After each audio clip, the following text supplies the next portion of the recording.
Hello friends, welcome back to my channel colour and craft creation. যারা এখনও পর্যন্ত আমার চ্যানেলকে সাবস্ক্রাইব করেননি তারা সাবস্ক্রাইব করে পাশে থাকা বেল আইকনটি প্রেস করে দিন।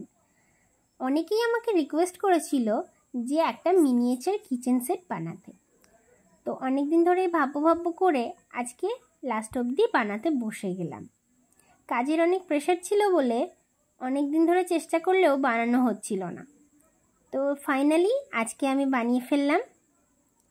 তো যারা আমার ভিডিওটা দেখছেন তারা এখনই সাবস্ক্রাইব করে লাইক বাটনটা প্রেস করে দিন, কারণ এরপরে আপনি এই ভিডিওর ভেতরে এতটাই ডুবে যাবেন যে লাইক করতে আর সাবস্ক্রাইব করতে ভুলে যাবেন, তাই এখনই করে দিন। তো প্রথমে আমি চৌকো করে একটা মাটির ডলা নিয়ে নিলাম। এবার চৌকো অংশটার ঠিক ওপরের থেকে গোল করে কিছুটা মাটি বের করে নিয়েছি, ওপর থেকেও নিয়েছি এবং সামনের সাইড থেকেও নিয়েছি। এবার নিয়ে তিনটে ছোট ছোট গোল করে তিন পাশে লাগিয়ে দিলাম, যেরমটা আপনারা ভিডিওতে দেখছেন।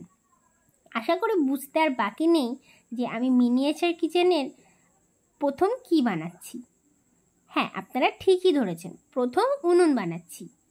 তো আগেও একটা আমি মিনি উনুন বানিয়েছি, তখনই বলেছিলাম যে আমি একটা মিনি কিচেন সেট দেব। তো উনুনটি একটু বড় হয়ে গেছিলো রান্নাবাটির তুলনায়, তাই আমি আরেকটু ছোট্ট উনুন বানালাম। আর এই উনুনটা একটু অন্য স্টাইলেও বানালাম। ছোট ছোট ভাই বোনরা যারা আমাকে রিকোয়েস্ট করেছিলে যে এই মিনি কিচেন সেটটা বানাতে, তাদের কিন্তু বানাতে একদমই সমস্যা হবে না। আর এরপরে কিন্তু এই মিনি কিচেন সেটটা তোমরা ব্যবহারও করতে পারবে খেলার কাজে। সবথেকে মজার ব্যাপার হচ্ছে, আগে কিন্তু আমি এরকম মিনি কিচেন সেট বানাতে পারতাম না, তখন আমার বাবা বানিয়ে দিত। আর তারও পরে আরটু বড় হলে রথের মেলায় এরকম মাটির জিনিস পাওয়া যেত। যতই আমার বাড়িতে বানানো থাক, ওই কয়েকটা জিনিস কিন্তু আমি বাড়িতে কিনে আনতাম। যাই হোক, এখনও দেখলে মনে হয় যেন আরও কিছু সেট কিনি, কিন্তু এবারটা আমি নিজেরটা বানিয়েই ফেললাম। এখন যদিও এই খেলনাবাটি খেলার বয়স নেই, তবুও এই খেলনাবাটিগুলো এতটাই আমাকে টানে যেন মনে হয় এক্ষুনি আবার খেলতে বসে যাই। গল্পে গল্পে উনুন বানানো আর থালা বানানোটা কিন্তু দেখে ফেললে। এবার তৈরি করব একটা গামলা।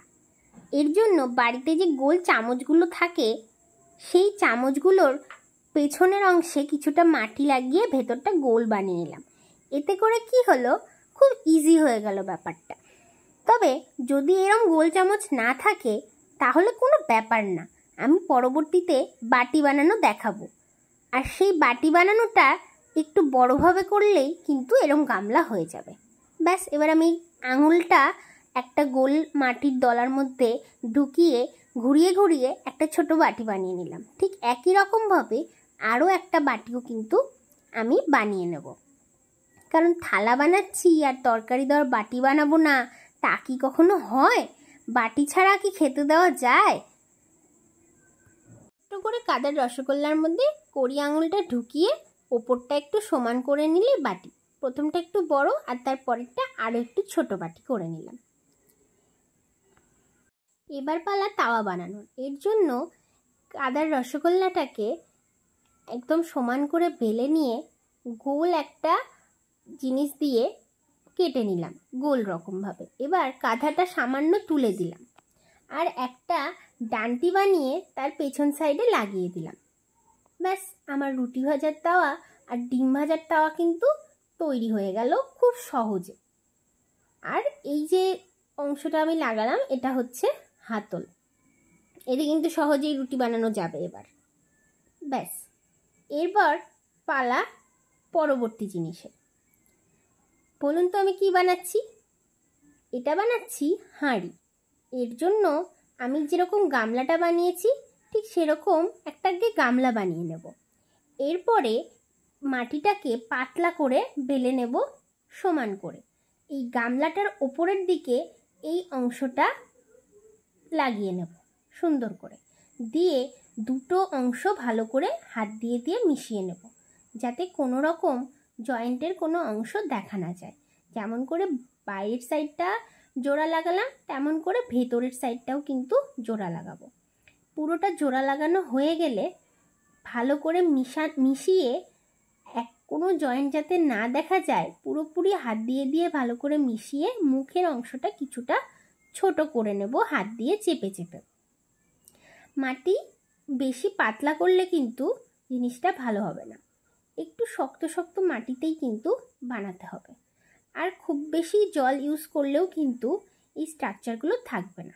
এবার মুখটা ছোট করে নেওয়ার পর দড়ির মতো একটা কাদার অংশ করে নিয়ে সেইটা এর মুখের মধ্যে জয়েন করে দেব। এবার হাত দিয়ে চেপে চেপে হাঁড়ির যে কাঁধাটা মানে মুখের কাঁধাটা উঁচু হয়ে থাকে সেটা করে নেব। ব্যাস রেডি হয়ে গেল আমার বিরিয়ানির হাঁড়ি বা ভাতের হাঁড়ি। এরপরে পালা গ্লাস বানানোর। তো বাটি তো বানিয়েছি, এবার জল কিসে দেব, তার জন্য তো গ্লাস লাগবে। তো আমি একটা লম্বা করে কাদার অংশ নিয়ে ভেতরে একটা কাঠি ঢুকিয়ে আর আঙুল ঢুকিয়ে গ্লাসটা বানিয়ে নিলাম। এবার চলে আসছি মশলা করার পাটা। তো পাটা তো ম্যান্ডেটরি, এত কিছু রান্না করব তো মশলা করার জিনিস তো লাগবেই। তো এর জন্য প্রথমে কাদাটাকে ভালো করে বসিয়ে 3 কোণ, ওপরের দিকটা কোণা শেপ দিয়ে আর নিচের দিকটা চৌকো শেপ দিয়ে বানিয়ে নিলাম পাটা। আর এভাবে মাটিটাকে একটুখানি সমান করে গোল করে নিয়ে বানিয়ে নিলাম এর নোড়া। ব্যাস শিল নোড়াও কিন্তু তৈরি। এবার পালা সবচেয়ে ইম্পর্টেন্ট জিনিসের, সেটা হচ্ছে কড়াই। যা ছাড়া কোনো তরকারি করা যাবে না। তো কড়াই করার জন্য যেমন করে আমি গামলাটা বানিয়েছিলাম আর ভাতের হাঁড়ির নিচের পোর্শনটা বানিয়েছিলাম সেরকম করেই একটা ছোট্ট গোল অংশ করে নিলাম। এবার কিছুটা মাটি নিয়ে দড়ির মতো পাকিয়ে কড়াইয়ের যে কাঁধাটা থাকে সেটা বানিয়ে নেব। এক পাশ দেওয়া হয়ে গেলে দুপাশই সেমভাবে বানিয়ে নেব। ব্যাস এবার কড়াইটাও কিন্তু খুব ভালোভাবে তৈরি হয়ে গেল। এবার আমি একটা হাঁড়ি ছাড়াও আর একটা হাঁড়িও কিন্তু পাশে তৈরি করে রেখেছি, একই রকমভাবে, শুধু মুখটা একটু ছত্রানো রেখেছি। এটা আর ভিডিওতে দেখাইনি। এবার পালা একটা কাপের, ঠিক গ্লাসের মতো করে আর একটা বড় অংশ করে ডান্টি লাগিয়ে দিয়েছি, তাহলেই আমার কাপ কিন্তু হয়ে গেল। আর প্লেটটা বানিয়েছি নর্মাল, কোনো ডিজাইন ছাড়া।